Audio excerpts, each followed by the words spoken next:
And this one is pretty much a quarterfinal in itself, and that is number 3 Washington against number 5 Oregon in the Pac-12 title game Friday night, 8 p.m. Eastern time on ABC. So the playoff scenario that if you want to check out our deeper conversation where we went over everything for every playoff contender and how they can get in. But quickly, the abbreviated one for this one is for Washington, you're winning, you're in, but you could still make it with a loss. You probably would need Florida State, Texas, and Alabama to be in the conversation. But like we mentioned in the last episode, there's still a chance that the committee sides with an 11-1 Ohio State over a 12-1 Washington. It might come down to how badly Washington loses if they lose to Oregon. Oregon is winning in. That's it. That's the only scenario you can have. You can't lose and get in with 2 losses, obviously. But if you win, you're guaranteed a spot. You don't really need any help because you're already the number 5 team in the country. So that's kind of the playoff scenarios for both teams. It's really a win and in for either team. And Washington has a sliver of hope if they lose to Oregon in probably a close game. But what is the matchup, Dalton, that you're really, really excited to see in this game? This game, for me, for as much as we have the superstar quarterbacks and we have the rematch and so much star power, Odunze might go top 10 in the draft and Oregon's running back. So this game, the more I looked at it, is about Oregon's defense. Dan Lanning and Tosh Lapoy putting together something better than they've done the last 2 games against Washington. Let me get you a comparison, Max. Against everybody other than Washington the last 2 years, Oregon's defensive grade is an 89.5. Their coverage grade's over a 90. Pretty much everything is stellar, all right? Again, in the 2 games against Washington, their defensive grade's a 54.3, and the coverage grade is a 43. All right. So they right now, for everything Oregon does right and as consistently as they play, Michael Penix is the kryptonite, man. This is just straight up. Their defense has not played well at all in the last 2 games against against Washington, losing by a field goal. That's what it's been about. Is in crunch time, they've had no answers for Michael Penix. And for me, I think it's a schematic thing. I think a big thing is they've only gotten 1 sack against Penix across the 2 games. Once. Last year's game, he was pressured around, I think it was 23%, which is not a good number. This year it was in the mid-30s, I think 36 or 37, which is better, but they still only got 1 sack. And they have to find a way to get to Penix. And it's been shown, we have numbers on this for the whole season. I've mentioned it before. You've got to go get him. You have to go get him. He doesn't move much. He's the best pure pocket passer in the country. Okay? I mentioned this against Oregon State for Washington. If you only send 4 all night, you're going to lose. You're going to lose. It's that simple. This year, when he's not blitzed, 91.8 grade. When he is blitzed, a 74.5. If you blitz him, if you get after him because he wants to sit back there and make vertical throws, he's not awful, but he is normal. And you really, really need to make great quarterbacks normal. That's the goal, right? Bo Nix, honestly, like against Washington, he was good, but he was normal good. He wasn't 500 yards and 6 touchdowns and doing things that he does against Cal and these teams. They need to find a way to do the same thing with Penix, right? In these 2 games, when he faces 4 or fewer rushers, a 91.8 passing grade with 6 big-time throws, and against 5 or more rushers, a 69.4. When Oregon blitzes, when they send the dogs after Penix, he's a normal quarterback, just like everybody else, right? Anybody who – Arizona State. You know why Arizona State, even though they're the worst team in the Pac-12, gave Washington problems? Because they blitzed them more than any other team this year. It's actually really simple. Is Oregon, are they going to play the same brand of football they always play, which is really darn good? Okay, that's cool. Their defense is more of a better than a sum of its parts thing, as opposed to having – last year they had 1 first-round talent, Christian Gonzalez, but that doesn't help them up front. This year, they really don't have any. They have good players. Brandon Dorlus is great. Run stopper the whole bit. The secondary works together well. But they don't have the guys who can hold up and cover Rome Odunze for 4 or 5 seconds and expect to get home to Penix. And Washington's offensive line is really good. If you rush 4, he's going to be protected, 1, because he gets the ball out, and 2, because their O-line is great. If I'm – do you remember last year I'm going to do an NFL thing real quick. When the Bills play the Dolphins in the playoffs. Okay. And they knew it's Skylar Thompson versus Josh Allen, and it's your big underdogs, and it's in Buffalo, and it's a mess, and everybody's picking you to lose by 20, right? And what do they do in that game? Because Josh Allen, at least last year, I haven't checked it this year, not great against the blitz. Kind of rushes things or takes off running and things get weird. So what did Miami do the entire game? Basically zero blitzed him the whole game and took the gamble, okay? Took the gamble, didn't win the game. He got some big shots because he's Josh Allen and Stephon Diggs and all that. But they made him normal, and they made him rush, and they kept themselves in the game. And honestly, outside of some weird calls at the end of the game, they had a chance to win that football game. This, and it's a much more even matchup offensively, obviously, than Josh Allen versus Skylar Thompson. Oregon has to, I think, get out of their own element on defense. Go get him. This has been proven by not the best teams, by Arizona State. By Oregon State was in the rain. They blitzed him a little, but not much. That's why they really didn't stand much of a chance against Penix anyway. But the games everybody keeps talking about Washington struggling. And I keep saying, look, they're one of the 5 best teams in the country. But this is a thing. Go get him. I would honestly, if I was Dan Lanning, I would come out and blitz Penix every single play until something goes wrong. I really would. This to me is the answer. I just don't know that they're going to do it. And I don't know that if they play defense the same way they have for 2 years, right? Lanning's been there 2 years. They've played defense the same way since he's been there for 2 years. They have to do something different on defense, or they will lose another shootout. They have to. And they have, it's right there. You put on the tape and you blitz Washington, and bad things start to happen for them. It's that simple to me. Yeah, absolutely. That's a great breakdown. And you mentioned before, Oregon and Washington, man, they have 2 of the best offensive lines in terms of pass protection in the country. Oregon's number 1 in pass blocking grade this year. Washington is number 8 in pass blocking grade. So it's not like if you send 3 or 4, you can say, okay, maybe Dorless will be able to get him by himself. No, Washington, man, has had an unbelievable offensive line this season. They've had really good tackle play. Their center is really grading out really well as well. That's the thing is, you have to blitz Michael Penix Jr. And the Oregon State game was close because it was horrible weather and they couldn't really throw the ball that well. But if they blitzed him more, maybe Oregon State wouldn't pull off the upset in that game. So yeah, that's a great breakdown. What I wanted to talk about, a little more individual based, because this game, not only is this game for the Pac-12 championship, the final Pac-12 championship, and also, like we said before, basically a college football playoff quarterfinal where the winner is guaranteed to go on to the college football playoff. This game also, in my opinion, will determine the winner of the Heisman Trophy. You look at the odds right now. Bo Nix is minus 185, according to BetMGM, to take home the Stiff Arm Trophy this season. He leads all quarterbacks in the nation with a 92.8 passing grade, also leads all quarterbacks in the nation with an 85.7% adjusted completion rate, which basically means your completion percentage plus any drops that your receivers have. So he's basically putting a ball on target on 86% of his passes this year, which is an insane number and obviously leads the nation. If the Ducks win this game and they avenge their loss to Washington and they obviously move on to the college football playoff, Bo Nix is your Heisman Trophy winner. He's winning the Heisman Trophy. However, if Washington wins this game, Penix might have a chance if he has an unbelievable game, because Penix right now is 3rd in Heisman Trophy odds at plus 1,600, according to BetMGM. But in my opinion, the more likely scenario, if Washington pulls this upset off, technically upset because they're underdogs by 9.5 points, which we'll get into in a little bit about how crazy that is. But if Washington wins this game, Jaden Daniels, I think, is ending up as your Heisman Trophy winner. Right now, Jaden Daniels is 2nd in Heisman odds, I believe, around plus 140. So it really seems like it's a 2-horse race right now between Bo Nix and Jaden Daniels. And I think you and I both agree, Dalton, that we would both vote for Jaden Daniels to take home the Heisman Trophy. And we also have interviews with Bo Nix and Jaden Daniels on this channel. So if you want to check out both interviews, they're really, really great guys as well. But I think, obviously this game is for a lot team-wise in terms of a playoff spot in the final Pac-12 championship.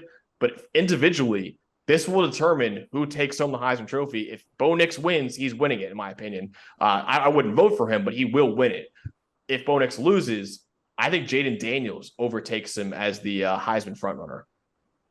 I'm gonna. There's 2 hills I'm gonna die on, and we're gonna get to the other one later. Jaden Daniels should win the Heisman regardless. Absolutely, I agree. I'm not in on this. And it's a 3-horse race, by the way. Penix is in that race. He might be 3rd at the moment, but Jaden Daniels should win the Heisman regardless for me. And I know I get it. narrative, wins, all that stuff. But it is, I just don't. Jaden Daniels is at no fault at all for them losing 3 games. And look, they're ranked number 15 in the country. If they were 5-7, I might get it. But they're 9-3, the 15th in the country. Probably won't make a New Year's Six bowl, but they'll get like the next best one beyond that. Even last week against a good A&M defense, another 4 passing touchdowns, another 120 yards on the ground. I get it with Nix, and he's only thrown 2 picks, and the degree of difficulty varies with him. I think his job is a little easier than some of these other guys, with between the best pass protection in like PFF history and he's only got 17 big time throws, and the other 2 guys are up in the 30s. Mm-hmm. I know the traditional stats in the old heads are passing yards and passer rating and completion percentage and things that can very easily be manipulated. But look, it's a 3-horse race. I would take Daniels. I get the narrative thing, but Penix ain't out of it either. Look, he comes out in this game and throws 5 touchdowns and wins this game. You still have an argument, but I'm still going to die on the hill that Jaden Daniels should win it regardless. The rushing for I think he's got almost 1,200 yards if you take out sacks. The rushing for me is too. This guy's doing. Did I see? What number was it? Did I see his numbers basically? Maybe total touchdowns are a couple less, but are basically the same as Joe Burrow that year at LSU. Yeah. No, that was a stat I posted last week, and people were mad at me for. I was like, dude, I'm not even saying he's better than Joe Burrow in that year, because that might have been the greatest season we've ever seen by a quarterback. But the fact that we're even talking about it is like, that should show you that, hey, this is the Heisman Trophy winner. I'm going to ride this train until April. Jaden Daniels should win the Heisman. If he doesn't, he should have. He's got to go top 20 in the draft. If there are a boatload of teams in the NFL I can name right now that should look at Jaden Daniels as their next quarterback. This is not a fluke. This guy is an animal. And if you go by the numbers, and obviously the grades lean towards Daniels now over the other 2, it should be him. But I get the narrative part. Oregon's blazing hot, but they do have to win the game for him to win it. I believe that. So Jaden Daniels leads the nation in passer rating. He's 3rd in passing yards. Also, he has 180 more rushing yards than the next closest quarterback in college football. Bo Nix and Michael Penix Jr. are not running that much. Bo Nix can run, but he hasn't really done it at all this year. I think he has around 200, 300 yards this year. Jaden Daniels is like 1,100 right now. When I looked last week, I believe there was only 10 running backs with more rushing yards than Jaden Daniels. When it might be even less than that now. He had another 120. And the Bo Nix thing, man, is like Bo Nix's average at the target this year is 7 yards downfield, whereas Jaden Daniels is over 10. Penix is over 11. I mean, that is like Bo Nix is not, again, he's not pushing the ball downfield that much, which again, they're a very efficient offense regardless. It's not what he needs to play, but I agree with you. I think it clearly is Jaden Daniels, but I think in terms of who actually is going to win it, not who we would vote for. I don't really care who wins this game. I would vote for Jaden Daniels regardless of even if Bo Nix was out there and throws 6 touchdown passes, I would still vote for Jaden Daniels. But I think the voters, if Bo Nix wins, I think he's winning the Heisman Trophy. If Penix wins, then maybe the voters will be swayed into giving Jaden Daniels some love. So Jaden Daniels should be a very big Washington fan in this game, because that ultimately might be the reason why he wins the Heisman Trophy is if Bo Nix loses to Washington. But ultimately, Dalton, Washington beat Oregon earlier this year, and they're still 9.5-point underdogs to Oregon in the Pac-12 title game now. Who ultimately wins the Pac-12 championship game, and who goes on to the college football playoff? I felt good about this the first time, and it was a war, and I came out on top, and this is going to be another one like the last 2 have been. I have been riding this wave where I'm going to pick Washington in this game unless I see something substantially different or an injury or something. I'm taking Washington. I'm going to do it. I think Penix and Odunze in big moments are special. They can match them in the trenches. Washington's defensive line in the last 2 games against Oregon has been spectacular. They've been the only team that has Oregon's offensive line struggling. Braylon Trice and company up front. Okay, and I know maybe not in the run game, but Oregon's going to run it well because schematically they run it well, and they're going to get what they get. Washington's run defense is the weakest part, but Washington's, they've gotten so much grief for playing tight. Look, you're playing rivals, playing teams in conference. To me, the SEC is not the best conference this year. It's the Pac-12, top to bottom. I mean, even Arizona State all the way at the bottom playing good football. This is seriously. I'm sick of discrediting teams for playing a couple close games. Okay, and really the only egregious one is the Arizona State one, and we saw them play USC tough. We've seen them play other teams tough. Mm-hmm. It's not like it's not crazy to think, oh, Arizona State played a good game. And they came out with the right game plan. They blitzed Washington more than anybody. This is what you do if you want to beat them. Go get them, right? But Washington in the last 2 games, despite the close score, has been the better team. And I know in the last one that Dan Lanning is really kind of a big reason that got questioned why they lost with some decisions, 4th downs especially. But I'm riding Penix. I'm riding Odunze. I think they're more balanced than people think. Dylan Johnson's really gotten it going, especially in the second half of the year. And Oregon, they have to show us something different defensively, or Penix is just going to right now. He's the kryptonite. Yep. It's that simple. It's Oregon last year, because they lost to Washington, cost them a playoff spot. This year, it could be twice, but right now they're on the outside looking in because of Washington. Against everybody else, yeah, they're elite. Against Washington, they don't look elite. Either Nix has to match Penix, which even in the last game he was good, but outside of probably 2 throws, especially one deep post, I believe it was, Penix was still better. And Oregon's defense, I need an answer. I need an answer, because against everybody else, really fundamentally sound. But look, what have they played? Utah can't throw the ball. Oregon State can't really throw the ball. They haven't played USC.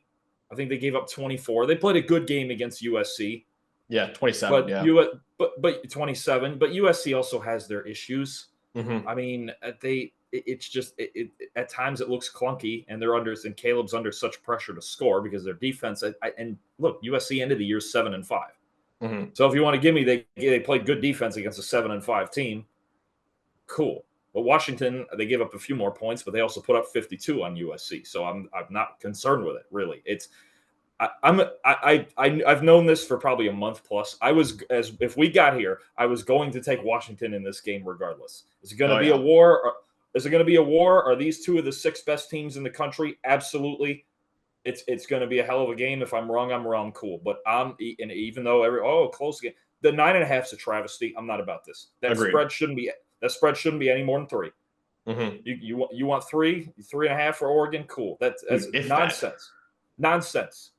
Nonsense. Again, who is Oregon beaten? The most impressive thing they've done is go to Utah and beat up Utah in a game where stylistically they're just better at what Utah does than Utah is. Mm-hmm. Cool.